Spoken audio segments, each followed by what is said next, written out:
So hi guys. Yep, yet again, lovely ass lighting. It is a cold, dreary day, so let me try to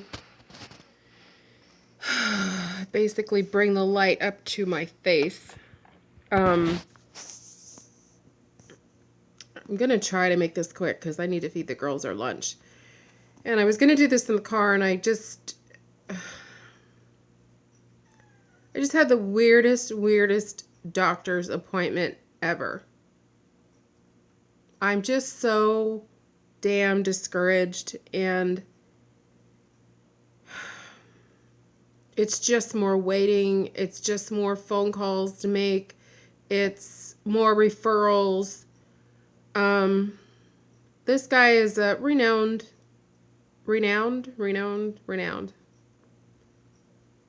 neurosurgeon. And that doesn't mean I was going to have surgery. It's just, he specializes in nerve things, problems. I got his reviews on Yelp, Googled him. So I go in there, and the insurance was no problem, thank God. Got there early.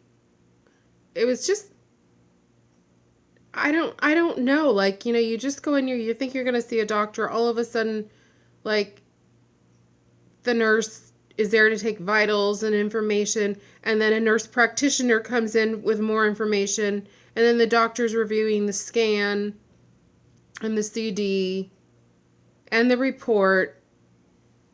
And then he comes in and kind of cold and not very friendly. Just not what I was expecting, I guess. I don't know. So, he whips out the CD, throws it in after doing some tests and stuff, and push your foot up here. And I didn't even change into an exam gown. Seriously. Like, I was like, when am I going to get into a gown? Or is he going to look at me skin to skin? Or, and I didn't. I was just in there in my yoga pants. So that never happened, which was very, very odd. So after, pushing here, pushing there, reviewing the scans, it's like, well, I don't think the pain is coming from your back. I'm like, what? I have back pain. I have leg pain.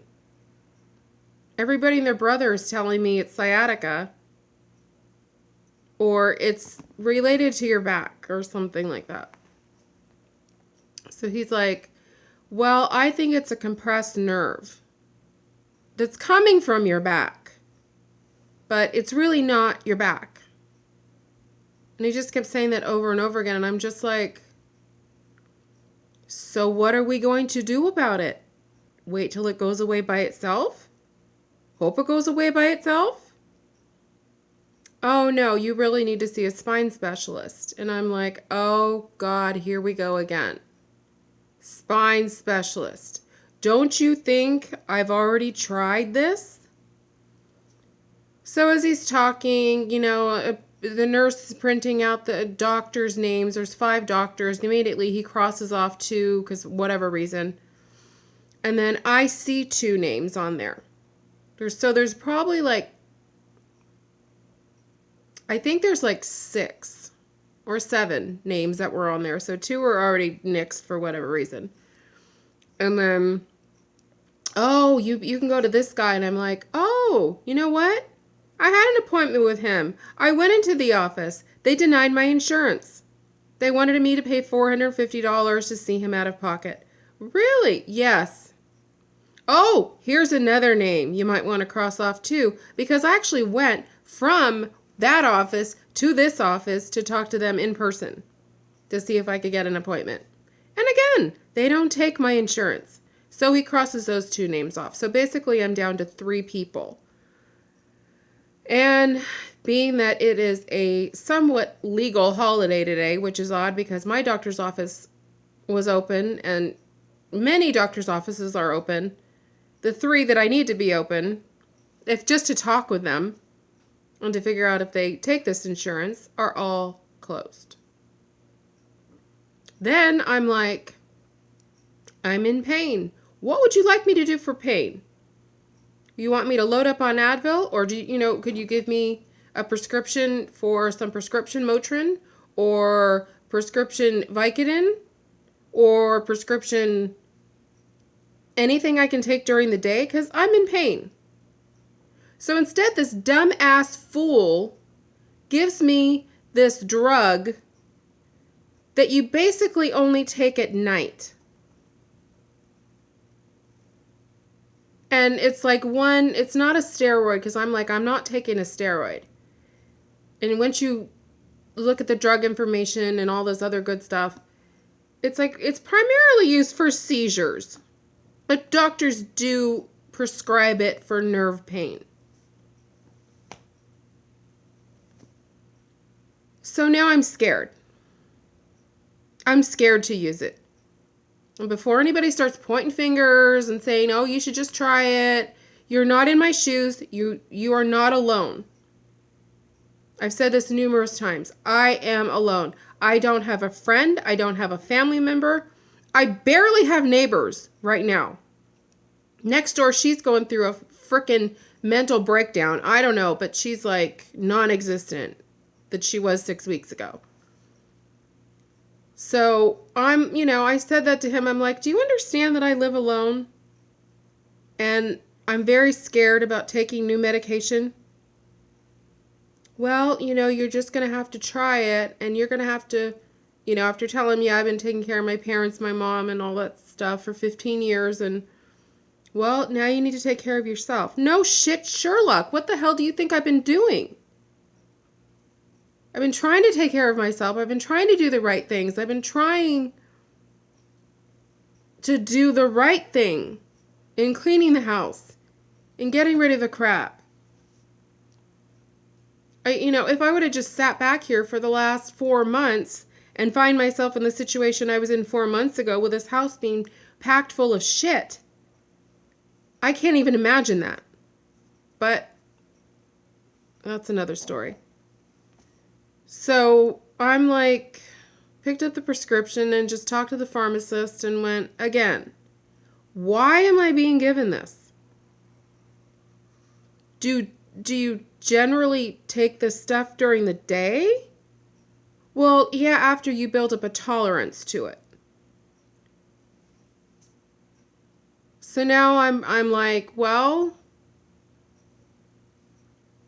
do I sit here all week and suffer and just live on Advil and wait till my cousin comes on Saturday and take it Saturday night and see how I react to it? At least somebody's going to be here. And then, once you start it, you have to, continue with it. You can't just stop it, although I've stopped steroids before. And like I said, this is not a steroid, but I've stopped medication before. But this is, I guess, one medication that you're supposed to just taper off from. So I'm like, this is great. This is fun. Thanks. So I wait 6 weeks to see you. You get me absolutely nowhere. You can't help me. If he would have said, I'll shoot you up with an epidural tomorrow, I would have done it tomorrow. I would have done it today. I would have done it any day, time he would have. But he doesn't do that. So he's like, again, oh, no, I only do surgery. I don't really do procedures. So I'm basically sort of back to square one. He's like, yeah, they'll probably, have to review your scans again, if you're lucky enough to get in, that is. And which could be 2 to 3 weeks, but that was his opinion. And then they might have to do an epidural on your nerve by your hip, and then maybe one in your back as well. And then I'm like, why are they giving me one in my back if you're saying it's not my back? it was just such a, and I'm sorry, so cover your ears, your virgin ears, if you don't like my mouth, but it was a clusterfuck. It was a clusterfuck. And I'm not, stomping my feet and being unreasonable. I wasn't trying to get my way. I was just trying to get answers. I got an answer. Not the answer I was looking for, but then that's fine. But I thought he was the end of the line. I thought, okay, he's the last doctor I'm going to see. He's the one that's going to administer the epidural, or he's the one that's going to be the one, the only one, the end of the line. And it's like, no, you have to go see more people. So I'm pissed. And I'm sorry I'm pissed, but I'm pissed. And my doctor is nowhere to be found. She's on vacation somewhere. So I can't even talk to her. Not that she's help anyway, but I mean, like, in the 6 weeks, she's gotten all the reports that have come from doctor's offices, from the ER, from the MRI location. And not one time has she called, emailed, anything, said, do you need anything? Can I do anything for you? Are you okay? Are you dead, alive? Do you need to come see me? Nothing. I've had to email her numerous times and just keep her up to date as to what's been going on because I haven't heard anything from her. So, yeah. So, sorry for the 12-minute rant. I'm going to end it right now, but I just wanted to keep you guys updated. I don't know what to do. I, honest to God, don't know what to do. So, I mean, basically, there's still stuff that needs to get done. But I'm scared to do it because I'm scared. What if I re-injure myself? What if I go back 6 weeks? That was the worst for the first month. I've never been through anything like that. 24/7, practically every single night, I'm crying on the floor. God help me, please help me, because of the pain that I was in. And I'm still not getting sleep. I still can't find a comfortable position. I wouldn't even have taken a muscle relaxant. Anything. And I'm not jonesing for drugs. I'm just trying to get some relief, and nobody seems to care. So, please pray for me. I'm either going to lose my mind or get pissed, more pissed. But right now it's just setting in, feeling so helpless and so desperate and so alone, and you can't make a phone call, you can't set up a doctor's appointment, you don't know if they take your insurance. You're right back to where you were 6 weeks ago. Yes, with a little bit of more information to give people, like the MRI and stuff, but I'm just done. I'm so tired. I'm so tired. I'm sleep deprived. And I just don't know what to do. So I'm going to end this now, and I don't know when the next video will come, maybe tomorrow, to let you guys know if I'm able to get in to the spine specialist and how long that's going to take, and more waiting. So thank you everybody for the prayers. I appreciate it. Please do keep them coming. All right, I'll talk to everybody later. Bye.